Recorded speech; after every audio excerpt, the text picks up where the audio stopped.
नमस्कार दोस्तों, स्वागत है आपका आज के मुख्य समाचारों में। जी हां दोस्तों, आपको यहां पर देखने को मिलेंगी सुबह से लेकर शाम तक की तमाम बड़ी खबरें, मुख्य समाचार, ब्रेकिंग न्यूज अपडेट्स के रूप में। तो दोस्तों, आप सभी लोगों से रिक्वेस्ट है इस वीडियो को ज्यादा से ज्यादा लाइक और शेयर करें। तो चलिए दोस्तों, जान लेते हैं आज की पहली बड़ी खबर। भूकंप से तबाही में 19,232 लोगों की गई जान, भोजन पानी की दिक्कत, बर्फबारी ने किया बेहाल। जी हां दोस्तों, पश्चिमी एशियाई देश तुर्की और सीरिया में 6 फरवरी को आए भूकंप ने भारी तबाही मचा दी। इन दोनों देशों में अब तक 19,000 से ज्यादा लोगों की मौत हो चुकी है, वहीं घायलों की संख्या 40,000 के करीब हो चुकी है। दोस्तों, मलबे में दबे लोगों को बचाने का अभियान बर्फबारी और बारिश के बीच चौथे दिन भी चलता रहा। तुर्की सरकार ने माना है कि मृतकों की संख्या और बढ़ सकती है। न्यूज एजेंसी एपी ने बताया कि गुरुवार शाम को भूकंप से जान गंवाने वालों का आंकड़ा बढ़कर 19,300 से अधिक हो गया। यह आंकड़ा मार्च 2011 में जापान के फुकुशिमा में हुई त्रासदी के दौरान मरने वालों की संख्या से भी अधिक है। वहीं तुर्की और सीरिया की आपदा के बाद बचे हुए लोगों के सामने खाने पीने का संकट है। तुर्की में इस वक्त भयंकर ठंड पड़ रही है। दोस्तों, तुर्की में कई शहरों में तापमान शून्य के नीचे है। इसके अलावा वहां बारिश भी बार बार आ रही है। जो लोग जीवित बचे हैं और उनके घर नहीं है, उन्हें खाने पीने की चीजों के साथ तत्काल शेल्टर चाहिए। लोग टूटी फूटी कारों और अस्थायी टेंटों में रातें बिता रहे हैं। इसके बाद दोस्तों, अगली बड़ी खबर। 12 साल में 16 लाख लोगों ने छोड़ी भारतीय नागरिकता, विदेश मंत्री जयशंकर ने दिए आंकड़े। जी हां दोस्तों, बजट सत्र के दौरान राज्यसभा में केंद्र सरकार ने बड़ी जानकारी दी। दोस्तों, बताया गया है कि पिछले 12 साल में 16 लाख से ज्यादा भारतीयों ने अपनी भारतीय नागरिकता छोड़कर किसी दूसरे देश की नागरिकता ली है। प्रश्नकाल के दौरान एक सवाल के जवाब में विदेश मंत्री एस जयशंकर ने यह बात बताई। दोस्तों, एस जयशंकर ने बताया कि साल 2011 से अब तक 16 लाख से ज्यादा भारतीय अपनी नागरिकता छोड़ चुके हैं। इसमें से 2 लाख से ज्यादा ने पिछले साल नागरिकता छोड़ी थी। विदेश मंत्री ने राज्यसभा में बताया कि साल 2015 में 1,31,490, 2016 में 1,41,603 और 2017 में 1,33,049 लोगों ने भारत की नागरिकता छोड़कर किसी और देश की नागरिकता ली है। वहीं दोस्तों, सबसे बड़ा आंकड़ा 2022 में आया, जब 2,25,620 लोगों ने नागरिकता छोड़ दी है भारत की। इसके बाद दोस्तों, अगली बड़ी खबर। एमसीडी चुनाव 13-14 फरवरी को होगा मेयर का चुनाव, दिल्ली सरकार ने एलजी को भेजा नया प्रस्ताव, मंजूरी का इंतजार। जी हां दोस्तों, दिल्ली सरकार ने एमसीडी मेयर चुनाव को लेकर उपराज्यपाल विनय सक्सेना को एक बार फिर प्रस्ताव भेजा है। दिल्ली सरकार की तरफ से एमसीडी मेयर चुनाव कराए जाने की तारीखों का प्रस्ताव भेजा गया है। 13 और 14 फरवरी को मेयर चुनाव कराए जाने का सुझाव भेजा गया। हालांकि उपराज्यपाल की मंजूरी के बाद ही तारीख तय होगी। इससे पहले बुधवार को सुप्रीम कोर्ट ने एमसीडी मेयर चुनाव को लेकर दिल्ली के उपराज्यपाल और दिल्ली नगर निगम के टेस्ट पीठासीन अधिकारी और एमसीडी कमिश्नर को नोटिस जारी किया है। दोस्तों, आम आदमी पार्टी के मेयर पद की उम्मीदवार शैली ओबेरॉय की तरफ से दायर याचिका पर सुनवाई के बाद सुप्रीम कोर्ट ने नोटिस जारी किया। याचिकाकर्ता का प्रतिनिधित्व करते हुए वरिष्ठ अधिवक्ता एम सिंघवी ने कहा कि मेयर का चुनाव पिछले साल दिसंबर में होना था, लेकिन अब तक नहीं हो पाया है। इसके बाद दोस्तों, अगली बड़ी खबर। पाकिस्तान की मुश्किलें बढ़ी, आईएमएफ से गिड़गिड़ाने के बाद भी नहीं मिल रही है मदद।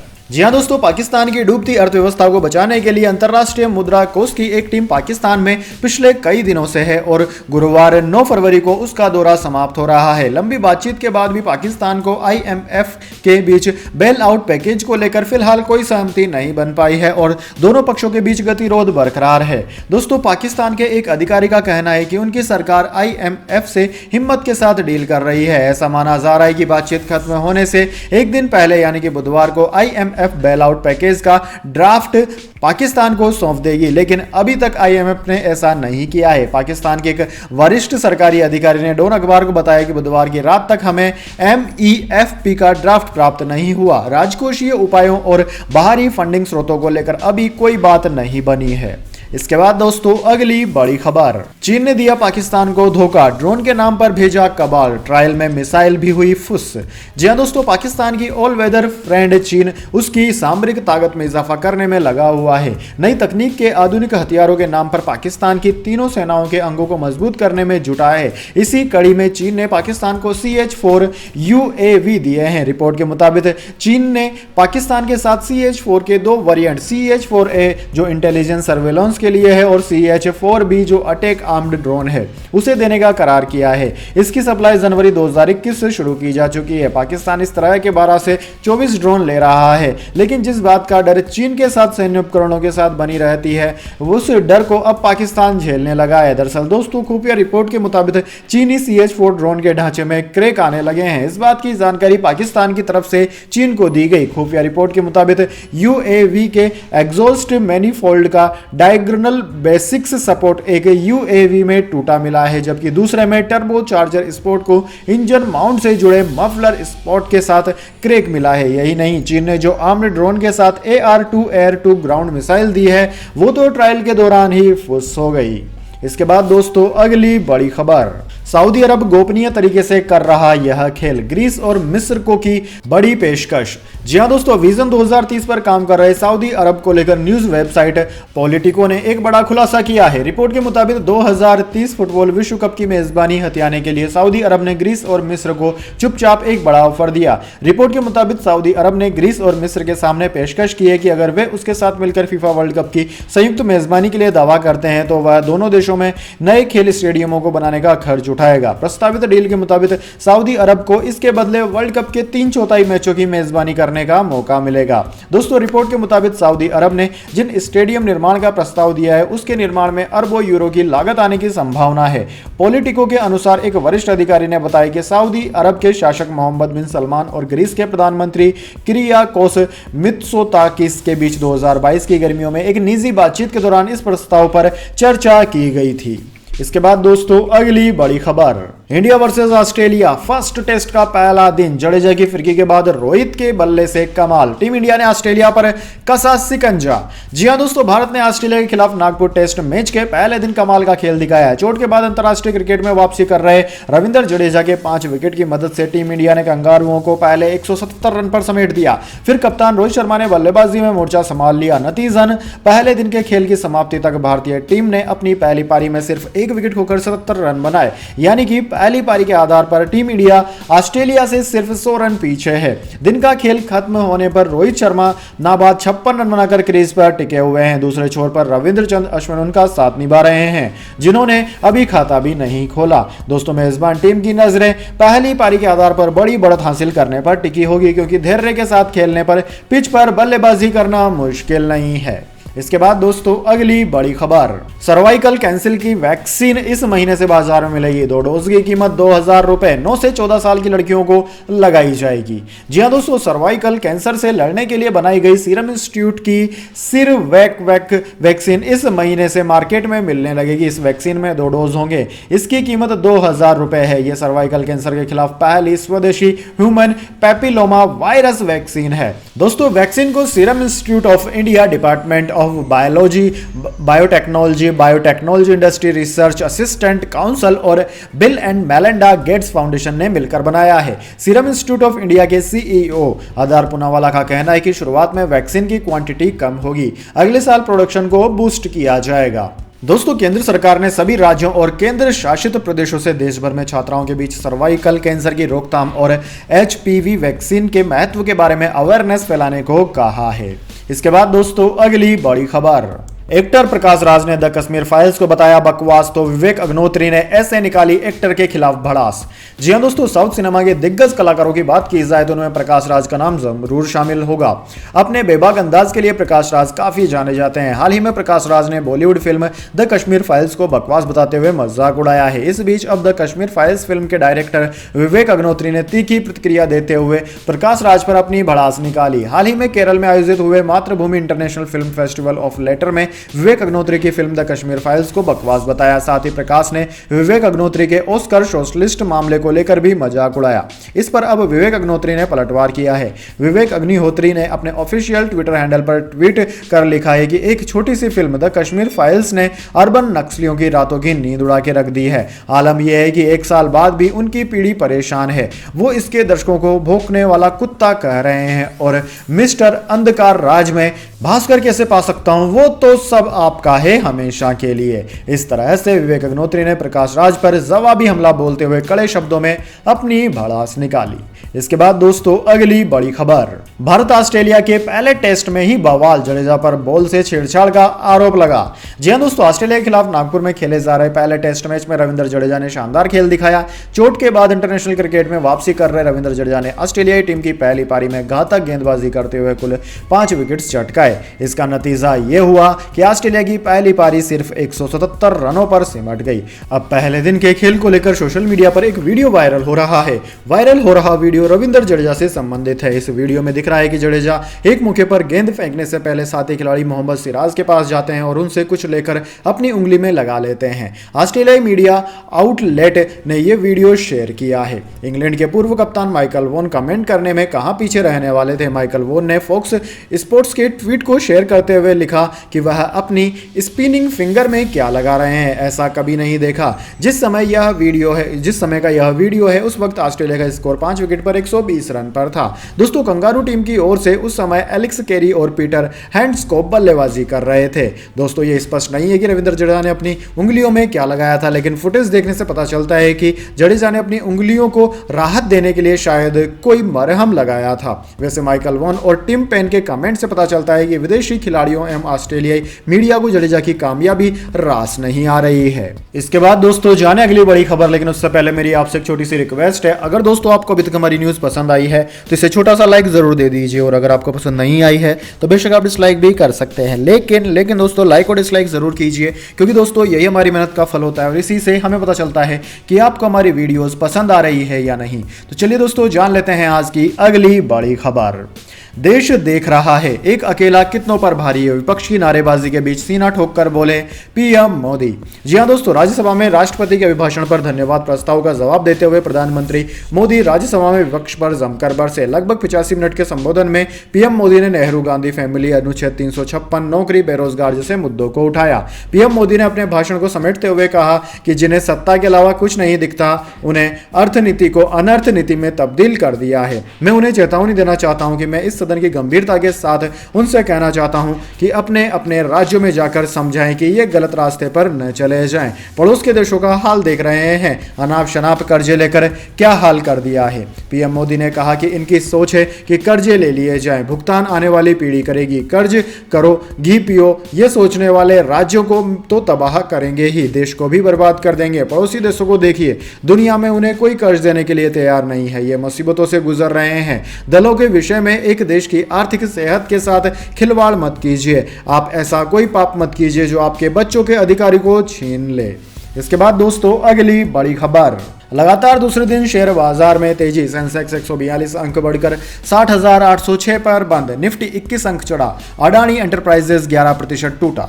जी हां दोस्तों, भारतीय शेयर बाजार में हफ्ते के चौथे कारोबारी दिन यानी कि गुरुवार को तेजी देखने को मिली। सेंसेक्स 142 अंकों की तेजी के साथ 60,806 के स्तर पर बंद हुआ। वहीं निफ्टी भी 21 अंक बढ़कर 17,893 के स्तर पर आ गया। दोस्तों लगातार दूसरे दिन बाजार में यह तेजी आई है। सेंसेक्स के 30 शेयरों में 20 शेयरों में तेजी और सिर्फ 10 शेयरों में गिरावट रही। वहीं अडानी ग्रुप की कंपनियों के शेयरों में जबरदस्त उतार चढ़ाव देखने को मिला। अडानी विल्मर 5% चढ़ा है। ग्रुप की फ्लैगशिप कंपनी अडानी एंटरप्राइजेस का शेयर 11.19% की गिरावट के साथ 1922 पर बंद हुआ। इसके अलावा Adani ports 2.94%, total gas, power और ग्रीन 5% टूट गए हैं। इसके बाद दोस्तों अगली बड़ी खबर, 263 करोड़ के मनी लॉन्ड्रिंग केस में फंसी एक्ट्रेस कृति वर्मा, रिफंड धोखाधड़ी के आरोपियों से पैसा लेने का आरोप। जी हां दोस्तों, आयकर अधिकारी का पद छोड़कर अभिनेत्री बन चुकी कृति वर्मा के खिलाफ परिवर्तन निदेशालय ने 263 करोड़ रुपए के मनी लॉन्ड्रिंग केस के जांच शुरू कर दी है। रोडीज और बिग बॉस सीजन 12 जैसे टीवी शोज में दिखाई देने वाली कृति वर्मा पर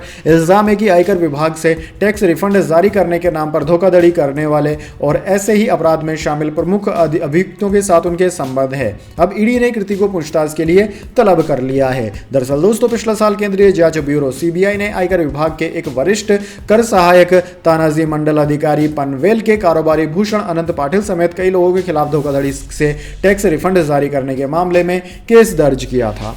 इसके बाद दोस्तों अगली बड़ी खबर, मॉस्को में पुतिन से मिले डोभाल, एनएसए बोले लश्कर जैश जैसे आतंकवादियों से मिलकर निपटेंगे। भारत रूस की रणनीतिक साझेदारी पर भी चर्चा की गई।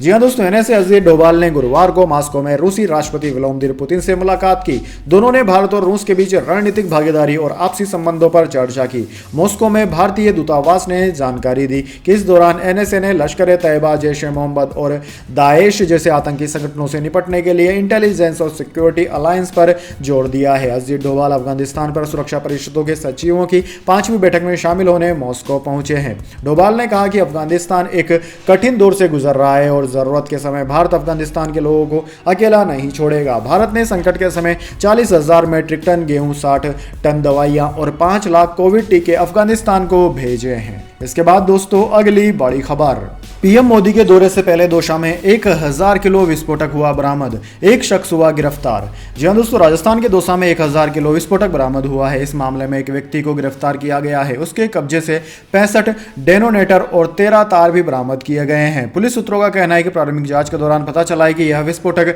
अवैध खनन में इस्तेमाल किया जाना था। दोस्तों आपकी जानकारी के लिए बता दें, दौसा में 12 तारीख को प्रधानमंत्री नरेंद्र मोदी दिल्ली मुंबई एक्सप्रेस वे के पहले फेज का उद्घाटन करने आ रहे हैं। पीएम के दौरे को देखते हुए जिला प्रशासन और पुलिस अलर्ट मोड पर है। इसी बीच गुरुवार को पुलिस की नाकाबंदी के दौरान भारी मात्रा में विस्फोटक बरामद हुआ है।